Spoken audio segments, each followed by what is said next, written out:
mon appréciation fondamentale de toute rencontre dans le Seigneur. Je vais laisser notre frère présenter le point. Nous recevons ce matin le pasteur Hickman, qui est déjà venu à plusieurs reprises ici. Donc je pense que vous le connaissez tous. Amen.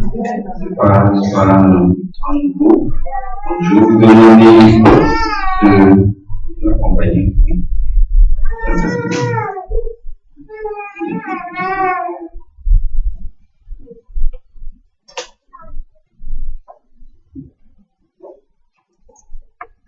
Nous allons ensemble prier pour la parole de Dieu. Amen.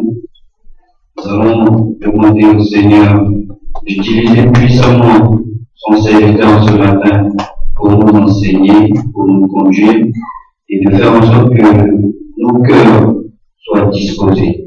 Que cette parole tombe dans des cœurs fertiles et qu'elle puisse porter du fruit. Nous prions ensemble. Seigneur, nous voulons prier pour ta parole, Dieu. Nous aimons avoir la toi parce que ta parole est source de vie. Et d'ailleurs, ce matin, nous voulons vraiment que ces paroles tombent dans les cœurs disposés. Quand nous prions afin que Dieu va de nous, Dieu va de nous, et donne-nous Dieu pour tout ce qui va nous empêcher de saisir cette parole, Seigneur. Nous prions pour ton canal qui va nous enseigner ce matin, qui va nous conduire, Seigneur, notre pasteur. Père, que tu le bénisses abondamment. Et qu'il soit un instrument puissant, éternellement Dieu, pour ce matin, pour nous apporter de ton conseil. Nous te louons, nous te bénissons, nous te donnons toute la gloire, Seigneur, pour cet enseignement que tu vas nous apporter ce matin, au nom de Jésus. Amen.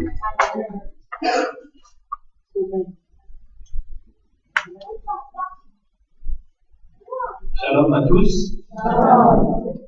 Shalom. Ah, ça va mieux. C'est toujours une grande joie de pouvoir retrouver le Seigneur ensemble, de pouvoir rendre la gloire, l'honneur dans sa maison. Et ce matin, je voudrais aussi vous transmettre les salutations du pasteur Hubert. Je vais demander de vous faire un grand shalom. Ce matin, nous allons voir ensemble une histoire. Voilà. Je vais surtout vous inviter à relire cette histoire tranquillement chez vous, avec des points que je vais soulever ce matin. Donc, ça va plus être des points de réflexion plus qu'un message bien structuré. Et ce matin, nous allons parler un peu d'Esther. Vous connaissez Esther. Vous avez entendu parler de l'histoire d'Esther? Ouais, quelques-uns. En tout cas, c'est un livre assez intéressant que je vais vous inviter à lire, à relire chez vous. Alors, Esther, les livres d'Esther, voilà, ça se situe dans la Bible, dans l'Ancien Testament. Et puis, voilà, l'histoire, ça commence par un roi, Cyrus, qui organise une grande fête pendant quelques temps pour tout son peuple, son royaume. Un grand royaume, ça représente quelques peuples, et c'est vraiment un grand roi sur un grand peuple. Et puis, son père a organisé une fête, et dans cette fête, voilà, il y avait à manger, il y avait à boire, il y en avait beaucoup. Et le roi, après ce temps, il a bien arrosé, il a bien bu, il a bien fait la fête, comme le monde, comme les gens imaginent qu'on fait la fête. Alors quand on fait la fête, on se saoule et on fait n'importe quoi. Ça s'appelle faire la fête. Puis ce roi, je remarque que le monde n'a pas beaucoup évolué. Et donc ce roi avait bien vu, et puis il était un peu sous les effets des vapeurs, l'école. Et il était, voilà, un homme fier, comme peuvent être souvent les hommes. Et voilà qu'une nuit vient, il est fier de sa femme parce qu'il a dit que la reine, Vashti, était une femme belle. Et le roi voulait montrer à sa femme qu'il connaît, c'est moi qui le dis entre parenthèses, plus comme un objet que pour une femme. Et voilà qu'il veut montrer sa femme à tous les hommes, et dire voilà comme ma femme est belle, regardez comme ma femme est belle. Et puis la reine Vashti, elle a refusé de pour un roi, ça fait un peu mal de se dire qu'évoquer le roi règne sur 127 provinces, mais une province qui résiste, celle de sa femme. Il n'était pas très bien. Il n'était pas très bien, le roi. Et puis, j'aimerais juste vous dire que cette personne dont on va parler ce matin, peuvent peut-être représenter un peu des personnes qu'on peut rencontrer. Et le roi, ce roi-là représente l'homme avec un grand H, l'homme fier de lui, l'homme orgueilleux, l'homme qui s'intéresse beaucoup à ses plaisirs plus qu'à autre chose. Et ce roi, voilà qu'il est vexé dans sa personnalité. Et qu'est-ce qui se passe? Cet homme commence à faire des choses qui deviennent de plus en plus, j'ai envie de dire, immorales. Cet homme réunit, le roi réunit ses sages autour de lui et dit voilà, suite à ce que la reine m'a fait, c'est une humiliation pour tous les hommes et forcément, les hommes entre eux, ils sont bien obligés de trouver une solution parce que si la reine n'obéit pas au roi, qu'est-ce que ça va être ailleurs? Donc les hommes font bien attention et ont trouvé des bonnes solutions pour qu'ils soient respectés à la maison aussi. Et donc les conseillers proposent, vous pouvez suivre tout ça, hein? Vous pouvez suivre ça c'est dans Esther, chapitre 1, 2, 3, d'accord? Vous pouvez ouvrir la parole de Dieu, voir si je ne dis pas n'importe quoi. Et voilà que les conseillers conseillent au roi de renvoyer la reine, en clair, d'enlever la couronne de reine à Vashti, le père de Vashti, qu'elle ne soit plus rien parce qu'elle n'a pas respecté la demande du roi. Et on lui conseille, on a dit écoutez, et il nous dit au roi, il faut que tu fasses ça parce que si la reine ne t'obéit pas, ça va être un désespoir, un vrai problème dans le pays. Les femmes vont se en gros, c'est moi qui dis ça, le mouvement féministe va se mettre en place. Je plaisante. C'est un peu ça quand même. Et donc, le roi a trouvé ce conseil intéressant. Et voilà qu'est-ce qui se passe. Et c'est pour ça que je dis que quand on s'intéresse qu'à nos plaisirs, quand on suit que les rêves, que les désirs humains, l'orgueil de l'homme, on s'enfonce de plus en plus et on oublie les valeurs. Et le roi, voilà, commence à chercher une reine, une femme. Et qu'est-ce qu'il fait? Vous savez ce qu'il fait? Il réunit, il cherche plein de jeunes filles de son royaume.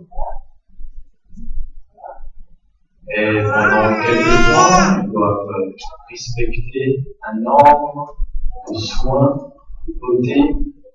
Ça existait déjà à l'époque. Et pendant 12 mois, elles étaient dans une maison à se donner pour être belles. Mais ce qui est quand même dramatique, c'est que le roi, en fait, il passait une nuit avec toutes ses jeunes filles.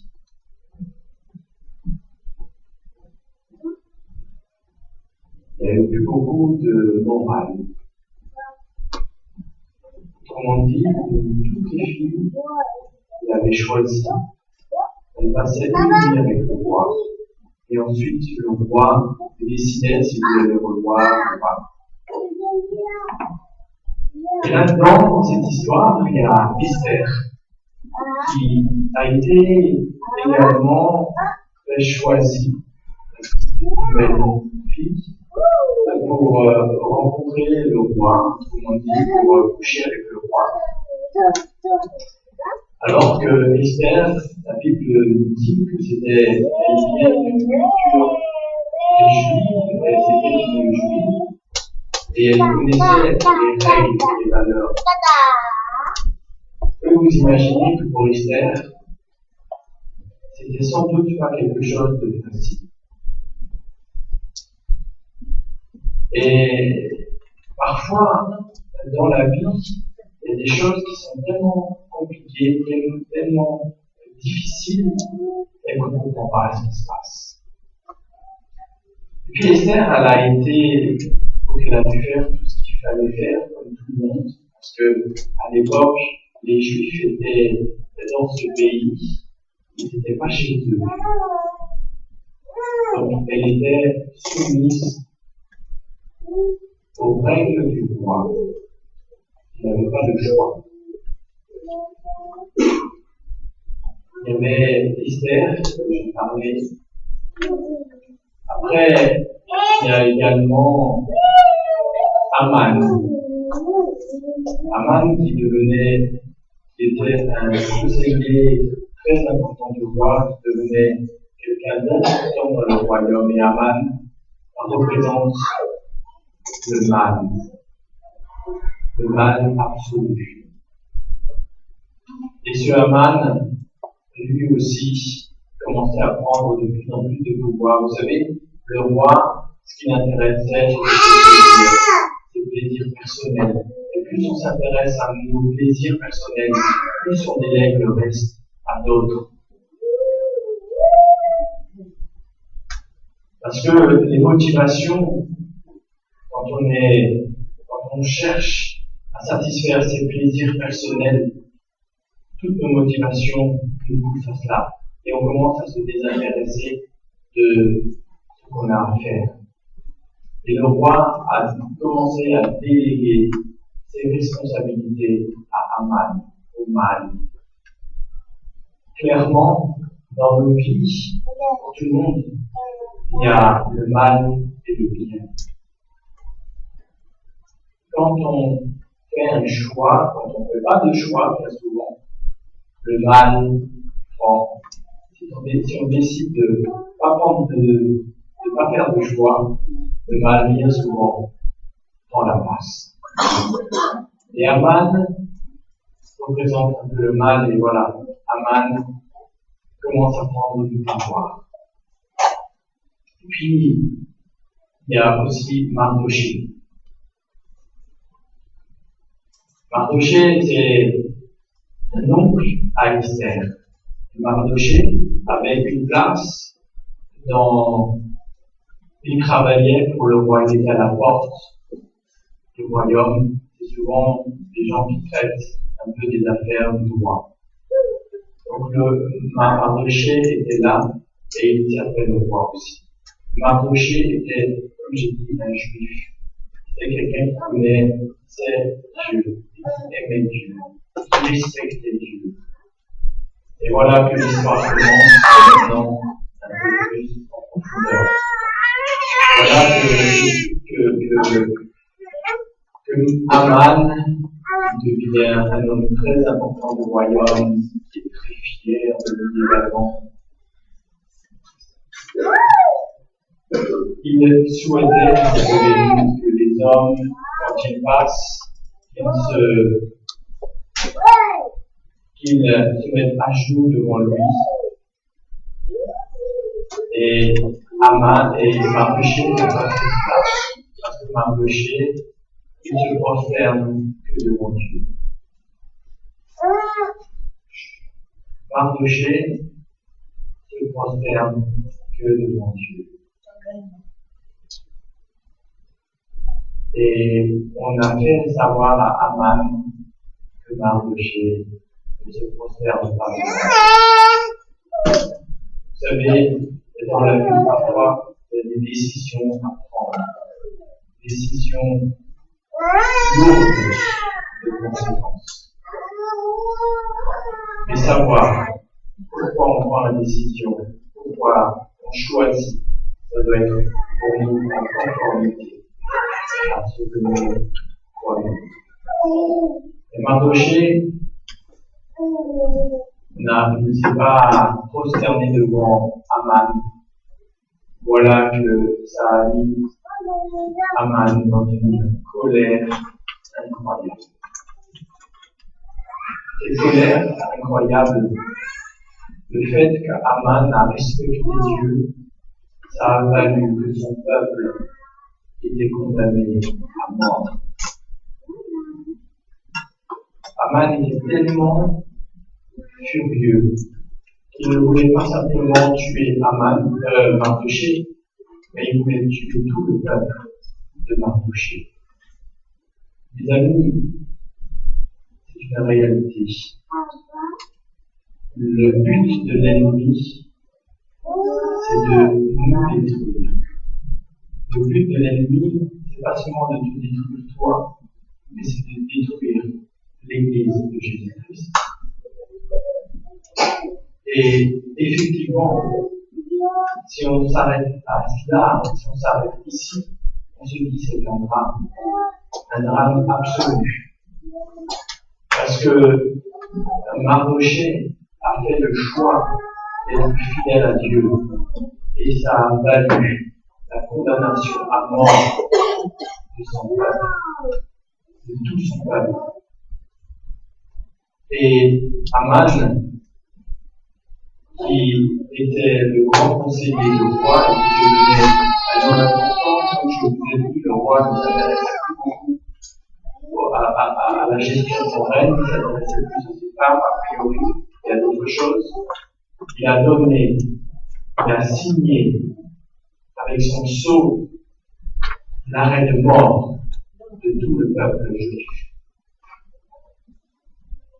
Juste sur la parole d'Aman, qui était frustré, vexé, que Mardochée ne se prosterne pas devant lui. C'est quand même impressionnant. Faut le voir.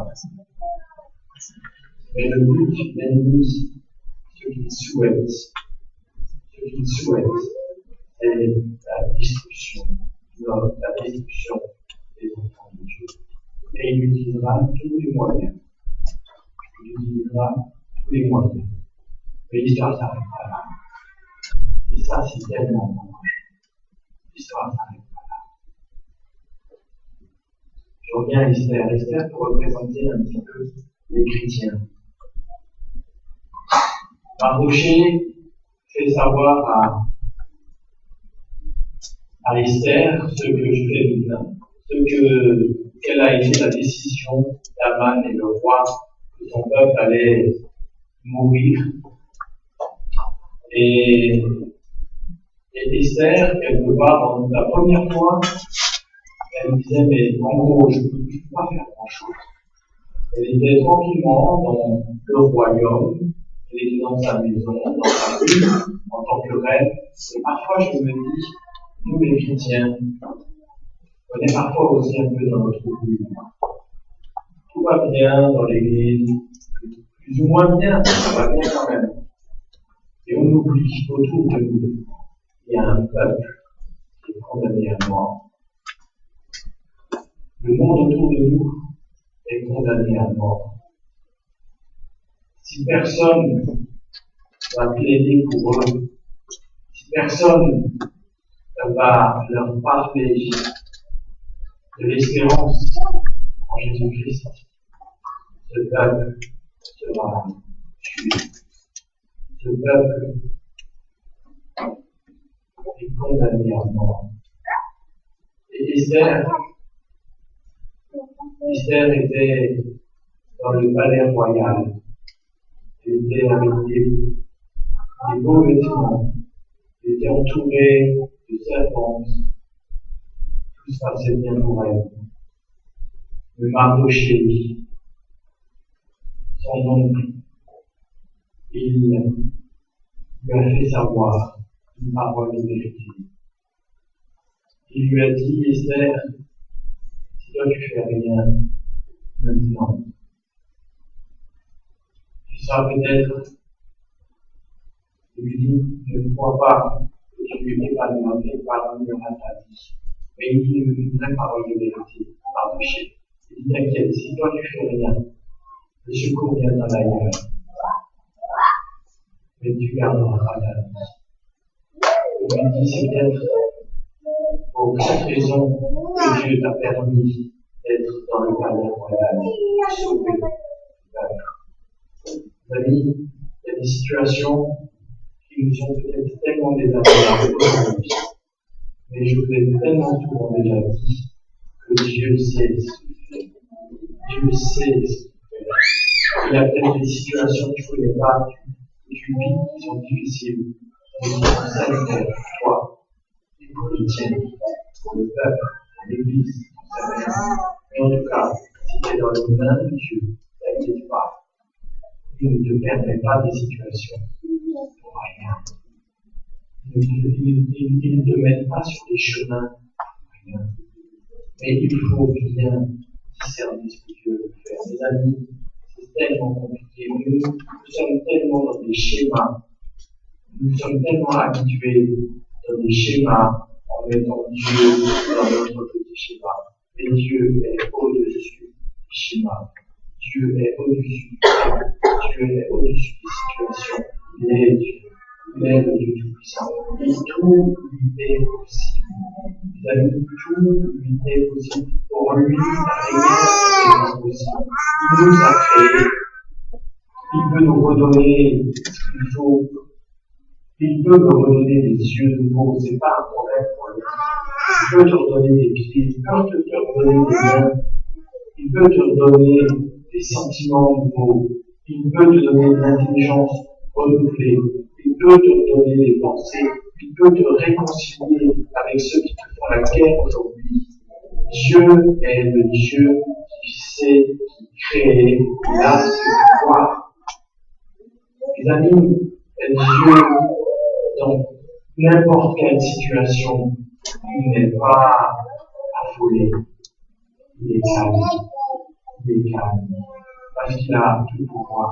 Un mot, vous savez, dans le Nouveau Testament, il dit un mot et il est guéri. Il dit un mot. Dieu dit un mot sur ta vie et tout change. Mais il dit le mot. Il le dit en son temps. Il est au contrôle. Il est au contrôle. Esther était dans le palais. Mardoché était en train de méditer cela. Et Esther, elle a compris. Esther, elle a dit, ok, même si, vous savez, c'est pas facile pour elle non plus. Et j'apprécie beaucoup ce qu'elle dit, Esther. Elle dit, ok, on va faire un temps de jeûne et de prière. Les amis, le jeûne et la prière est une puissance. Ce n'est pas le thème ce matin, mais réfléchissez quand même. Le jeûne et la prière, c'est un excellent temps. C'est quoi le jeûne? Le jeûne, c'est un temps qu'on consacre à Dieu. Dans le temps, on a décidé qu'on va en relation avec Dieu. C'est ça le jeûne. On est temps de chercher sa face, de louer, d'adorer, de prier, lui dire, ok, je suis prêt, je suis pour toi. Et voilà que Esther a eu ça pour elle dans le palais, mais aussi tous les Juifs, les Mardoché, tout à rapidement. Et puis, voilà, en gros, le rôle d'Esther, c'était d'aller plaider auprès du roi grâce.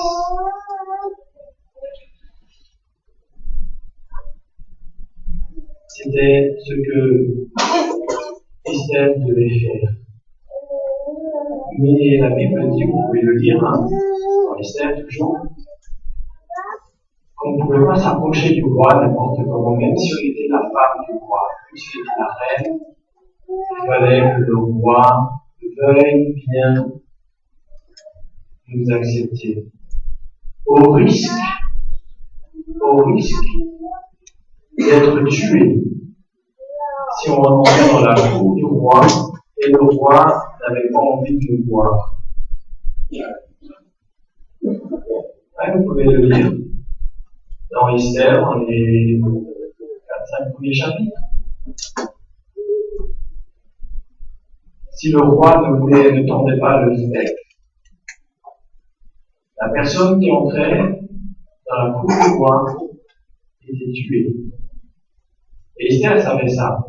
Et Esther, elle disait même des Mardochée, ça fait 30 jours que le roi ne m'a pas appelé.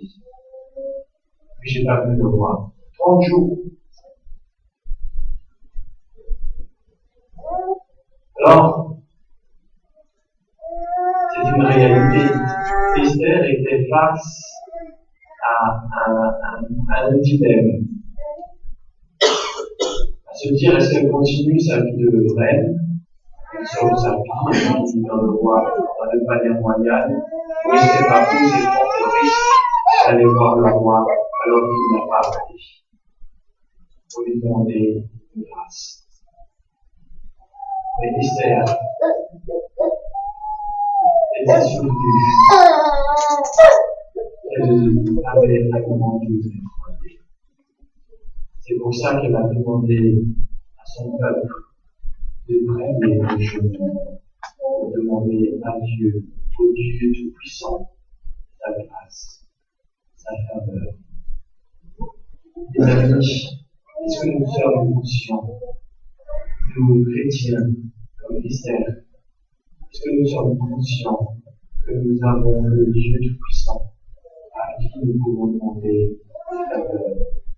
Ce Dieu Tout-Puissant qui sait changer le cœur des hommes, qui sait changer les situations, qui sait faire des choses qui nous dépassent, qui clairement dépassent toute nos capacités intellectuelles, qui dépassent nos stratégies. Parce que bien souvent, on calcule beaucoup avec nos stratégies. On sait calculer, on sait réfléchir, si je fais ça comme ça, si je dis ça comme ça, il va peut-être accepter d'eux. Mais dans cette situation-là, les stratégies ne servent même plus à rien. Et en plus, il fallait le faire très vite, parce que le décret de la mort des Juifs était très proche. Il n'y avait plus de temps. Mais Dieu est au contrôle. Et j'admire la foi à ce moment-là d'Esther. Surtout celle de Mardochée, mais Esther, qui a dit ok, j'irai. Et avait confiance en Dieu. Effectivement, elle est partie voir le roi. Et le roi était, pour elle, il a accepté de la recevoir. Plus encore, il devait être très content d'avoir parce qu'il lui trouvait la moitié du royaume. Parfois, les hommes disent n'importe quoi. Il devait être séduit. Il a dû perdre sa tête. Ou c'est l'intervention de Dieu. Je crois surtout que c'est l'intervention de Dieu. Quand Dieu intervient, ça dépasse. On sort du raisonnement. On sort du raisonnable. On est dans le surnaturel. Et Dieu fait comme Dieu. Et voilà, le roi, tout d'un coup, c'est pas, quelque chose se passe. Contrôle plus. Et il dit à Esther, tout ce que tu me demandes, même si c'est à moitié du royaume, je te le donne. Waouh! Ce Dieu-là, moi j'ai envie de lui appartenir pleinement. Ce Dieu-là, j'ai envie de lui faire confiance. Ce Dieu-là, j'ai envie de le connaître. Ce Dieu-là, je veux plaider pour le peuple condamné à mort autour de moi. À ce Dieu-là, j'ai envie de lui demander du secours pour les hommes autour de moi qui périssent. À ce Dieu-là, j'ai envie d'être ami. Avec ce Dieu-là, j'ai envie d'être proche de lui. Et Esther, voilà qu'elle rencontre le roi, qui lui explique les choses, qu'elle l'invite à déjeuner avec Haman, avec l'ennemi, avec son ennemi juré, qui veut tuer son peuple. Elle l'invite. Et le roi arrive avec lui, avec Haman, et il déjeune chez la reine. Et le roi renouvelle sa demande. Il lui dit, tout ce que tu veux, je te donnerai même si c'est la moitié du royaume. Waouh! Et il est complètement... Dieu fait des choses tellement magnifiques. Et Esther dit, ok, écoute, je vous réinvite demain. C'est étonnant, hein? C'est pas une stratégie, moi je m'imagine, j'ai quelque chose à dire à quelqu'un, surtout pour sauver ma peau. Je vois c'est le bon moment, j'ai l'impression, en tout cas, il prête son écoute. J'aurais dit ça tout de suite pour être, voilà, je sais, maintenant il écoute, il est attentif, il me permet d'échanger. Donc, je vais le dire tout de suite, c'est le bon moment. Non. Parce que, on peut se dire demain, peut-être le roi est mauvais pour aller. Hein, on peut se dire ça. Donc aujourd'hui, il est attentif, alors on profite tout de suite de dire non. Esther a confiance en Dieu. Et Dieu lui a dit, elle le connaissait, elle savait, elle a reçu les ça. Et voilà que le premier repas se termine. Et Dieu est au contrôle. Mes amis, c'est extraordinaire cette histoire. Elle est extraordinaire. Voilà que le soir arrive et Dieu permet parfois qu'il y ait des insomnies. Il y a des insomnies. Pas beaucoup, hein, on n'aime pas les insomnies. Mais Dieu utilise tous les moyens. Et mes frères, mes sœurs, si Dieu vous permet parfois de ne pas dormir, à la place de vous fâcher, de vous énerver, de tourner dans le lit, pas être content, et peut-être se redresser dans son lit et dire Seigneur, pourquoi veux-tu que je sois réveillé maintenant? Qu'est-ce que tu veux faire? Pourquoi tu veux que je prie? Ça change notre vie chrétienne, mes amis. Ça développe notre relation avec Dieu. Et ta prière peut sauver un peuple. Ta prière peut sauver une famille. Ta prière peut sauver un homme, une femme. Qu'est-ce que tu veux Dieu? Dieu utilise les moyens comme il veut. Et il a empêché le roi Cyrus de dormir cette nuit-là. C'est étonnant, hein?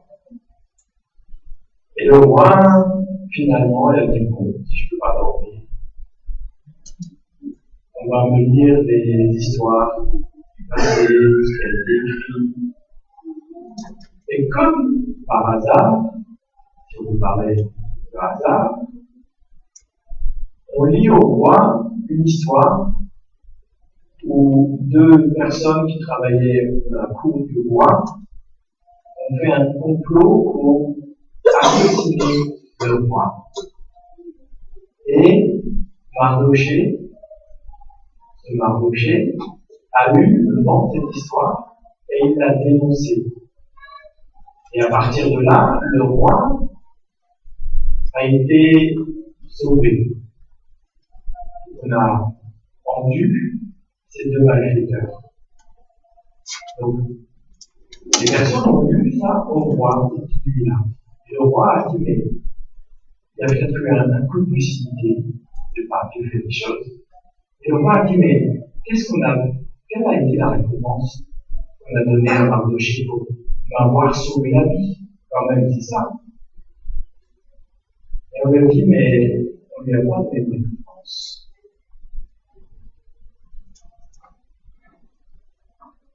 C'est étonnant. Ce Mardochée est condamné à mort, qui ne se prosterne pas devant les hommes, qui ne fait pas beaucoup de choses qu'on voit, mais qui a un cœur. Cet homme qui a sauvé la vie du roi sans attendre quelque chose en retour. Cet homme-là, c'est Mardochée. Et le roi a dit, ok, attends, quand même, oui, vous voyez, Dieu est à l'œuvre. Quand Dieu est à l'œuvre, ça dépasse tout ce qu'on veut entendre, tout ce qu'on veut comprendre, il n'y a rien à comprendre. Quand Dieu agit, il agit. Et le roi n'est pas tranquille, le roi dit non, il faut absolument récompenser Mardochée tout ça. Et en même moment, il y a Aman qui va voir le roi pour demander la tête de Mardochée. Aman était tellement furieux, tellement vexé, qu'il avait même déjà préparé l'échafaudage pour tuer Aman. Encouragé, bien sûr, par sa femme, par ses proches. Aman a dit à sa femme, t'imagines, j'ai été invité par la reine, juste moi et le roi. Je vais dire, bientôt c'est moi le roi. Et il dit ça à sa femme. Sa femme, elle devait lui dire, super, c'est bien. Mais il a dit, mais je ne peux pas être pleinement content tant que Mardochée vit encore. Il faut absolument, pour que je puisse profiter pleinement de mon invitation de demain, il faut que Mardochée meure cette nuit. C'est son projet. C'est l'histoire. Ça paraît fou. Mais Dieu au contrôle. Même le mal est soumis à Dieu. Les amis, écoutez bien cela. Le mal, le malin, le diable est soumis à Dieu. Il a été vaincu à la croix. Jésus a vaincu Satan à la croix. Il n'a plus de pouvoir. Les amis, c'est très important parce que j'entends trop souvent, dans le peuple chrétien, on fait tellement de choses sur le Satan, sur le démon, sur le mal, qu'il existe, mais il a été vaincu. Les amis, c'est notre victoire. Celle de Jésus-Christ est devenue notre victoire. Il l'a accompli à la croix. Alors on n'a pas à faire trop de choses. On invoque le sang de Jésus. Nous sommes des enfants de Dieu. Le mal est soumis à Dieu. Il n'a pas de pouvoir sur ta vie.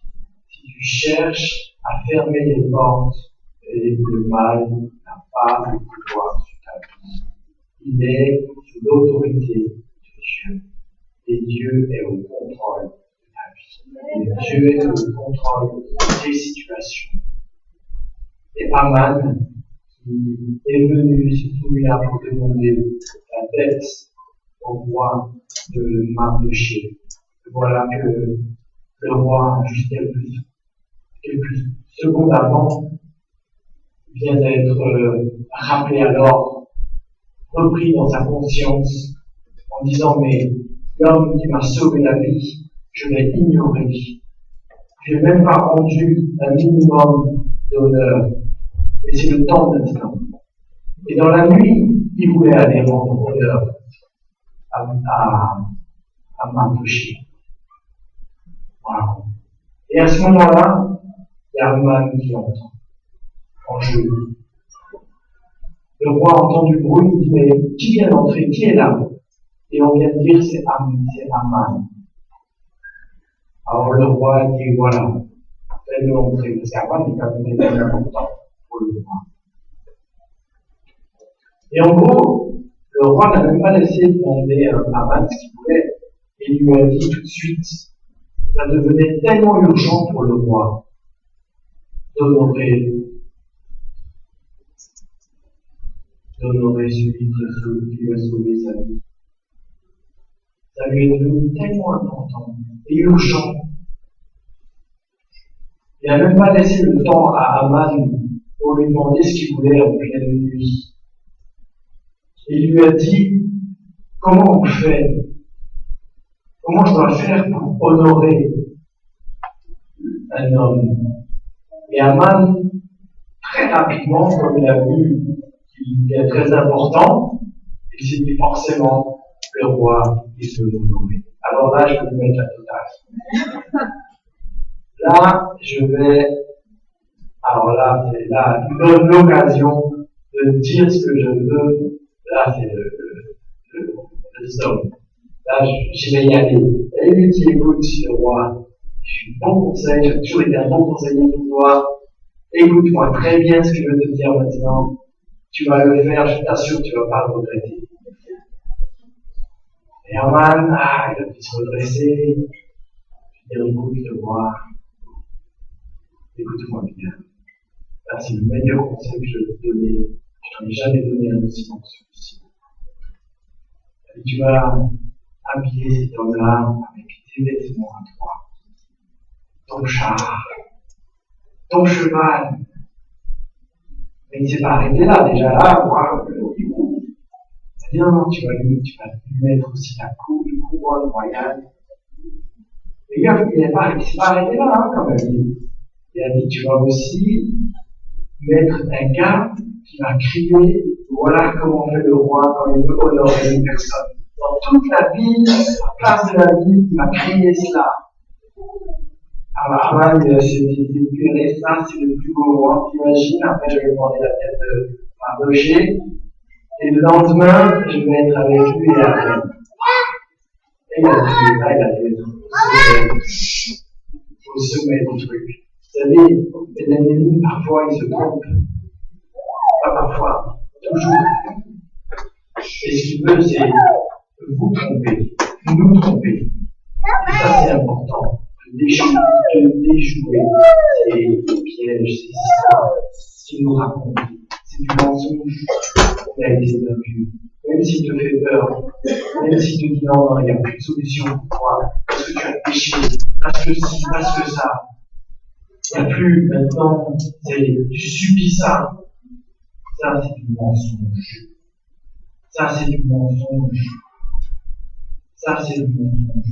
Il veut t'effrayer, mais il a été vaincu. Et voilà que Aman, il a tout dit au roi. Il attendait que le roi lui dise, écoute, allez, prépare-toi, va mettre tes vêtements, je les donne.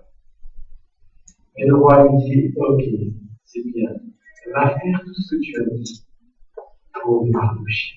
Waouh! Quelle humiliation! La pire des choses. Mes amis, attendez, vous pouvez vous imaginer, franchement, moi, ça me fait sourire, quoi. Je me dis, mais, waouh, le gars, quelle honte pour lui, quoi. En plus, comme il l'a proposé si poliment, il a dû mettre, le roi lui dit, écoute, fais tout ce que tu as dit pour Mardochée.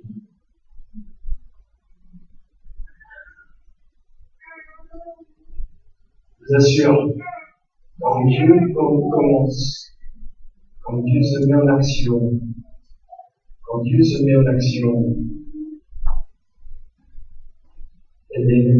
ridicule. Mon ami, la situation douloureuse là où tu as l'impression que l'ennemi te pourrit la vie, t'inquiète, quand Dieu commence son œuvre, il sera ridicule. Tous ceux qui te veulent du mal, qui te font du mal, ils seront ridiculisés. Parce que Dieu veille sur ses enfants. Mais Dieu a permis tout cela pourquoi? Quelle est la finalité? La finalité, c'était de sauver le peuple qui a été condamné à mort. Et Dieu n'a pas changé. Dieu a donné son Fils unique, Jésus-Christ, à la croix, pour sauver le peuple qui a été condamné à mort par le péché. Il n'a pas changé.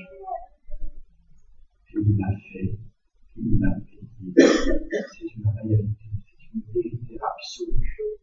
C'est une vérité la plus certaine qui existe. C'est que Jésus a payé pour sauver le peuple qui a été condamné à mort. Et il veut justifier pour cela. Il veut faire de toi ministère. Il veut faire de toi marché. Est-ce que tu le veux? Est-ce que tu veux payer ce prix-là? Tu veux payer ce prix-là? Marché mystère, c'est pas facile. Le peuple juste, c'est pas facile. Vous imaginez encore peut-être un mois de vie et tout le monde est mort cruellement, juste parce que Mardoché ne s'est pas prosterné devant un homme. Parce que Mardoché a gardé dans son cœur les règles et les lois, les valeurs du royaume de Dieu. Il a mis ce temps qu'il arrivait, peut-être que vous le vivez, parce que vous êtes droit sur vos valeurs, parce que vous croyez en Dieu, parce que vous voulez respecter la parole de Dieu. Vous êtes peut-être humilié humainement, vous êtes condamné avec vous, tout va bien. Mais est-ce que vous êtes prêts à accepter cela? Pour qu'un peuple soit sauvé, pour qu'un peuple soit sauvé, le peuple autour de nous qui est condamné à mort. S'ils n'entendent pas parler de Jésus, ils vont pour l'éternité en enfer. C'est quelque chose qui est difficile en même temps, et qui est une telle vérité. Et voilà que Mardoché est promené par son ennemi. Son ennemi qui crie, voilà, un homme, un grand homme, un hyper grand homme, que le roi veut honorer, que le roi respecte, avec les vêtements du roi, avec le cheval du roi, avec la couronne du roi. Mardoché n'a rien demandé, juste de sauver la vie de son peuple. Voilà que Dieu commence à honorer, à élever un homme. Mon ami, Dieu veut t'élever. Est-ce que tu es prêt à cela? Mardoché n'avait même pas de rancune. Mardoché a sauvé le roi. Pourtant, il n'était pas du peuple du roi Mardoché. Il est étranger dans ce pays. Il était étranger dans ce pays. Et pourtant, il a sauvé le roi. Et je m'imagine qu'à l'époque, les Juifs ne devaient pas être toujours très bien appréciés dans les pays étrangers. Mais Mardoché a tout fait bien pour le roi. Voilà que Dieu commence à s'élever cet homme. Et Aman rentre chez lui, tout honteux, tout humilié, tout pas bien. Et il commence à dire à sa femme ce qui se passe. Et là, voilà qu'il se retrouve seul. Même sa femme l'abandonne. Sa femme qui l'a encouragé, maintenant elle lui dit, écoute, si tu commences commence à tomber face à Mardochée, tu vas tomber. Et il se retrouve seul. Il est seul, honteux. Voilà, il n'a même pas le temps de digérer ce qu'il vient de vivre. Il vient de récupérer pour aller au dîner du roi et de la reine. À mon avis, il devait plus être tellement motivé. Et il n'avait plus de choix. Et voilà que ce temps arrive. Le temps arrive. Les choses sont dénoncées. Alors, la reine, le roi, me demande qu'est-ce qui se passe. Et la reine lui demande grâce. Elle lui dit, écoute, mon peuple, là où je viens, est condamné à mort. Mon peuple, en gros, et moi, je suis condamné à mourir. Un méchant. Et le roi devient sérieux, un air sévère. Et il dit, mais c'est qui ce méchant? Ses yeux commencent à s'ouvrir. Vous savez, Dieu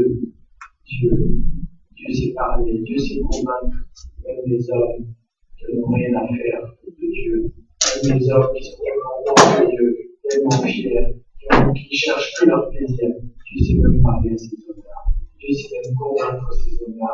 Ne perds pas d'espoir pour ceux autour de toi, pour ton mari, pour tes fils qui n'ont rien à faire aujourd'hui de Dieu, qui ne cherchent que leur intérêt, que leur plaisir. N'abandonne pas. Dieu sait convaincre ce cœur-là aussi. Dieu sait changer le cœur de pierre en cœur de chair. Il est le Dieu tout-puissant. Mes amis, ce roi, Dieu l'a touché en ce moment-là. Il commence à réaliser, mais qu'est-ce qui se passe? J'ai rien pu faire jusqu'à maintenant. Je ne comprends pas. Qu'est-ce qu'elle me raconte la reine? Aucun peuple n'est condamné. Pourtant, c'est lui qui a signé avec son morceau, le roi, que les peuples juifs doivent être tués par Haman. Autrement dit, je crois qu'il n'a peut-être même pas lu ce qu'il a signé. Et voilà que le roi dit, mais c'est qui cet homme qui a fait une chose pareille? Et Esther dit, voilà, c'est Haman. Le roi a dit, le chapitre 7 ou 8. Il dit que le roi était tellement furieux qu'il est sorti dans les jardins pour se calmer. Il était tellement en colère qu'il est sorti du repas, il est sorti du palais royal avec sa femme pour prendre de l'air, pour réfléchir. Il était, dans notre langage, on aurait dit, il était fou, furieux. Et Haman a bien compris que c'était fini pour lui. Et voilà que l'histoire ne s'arrête pas là.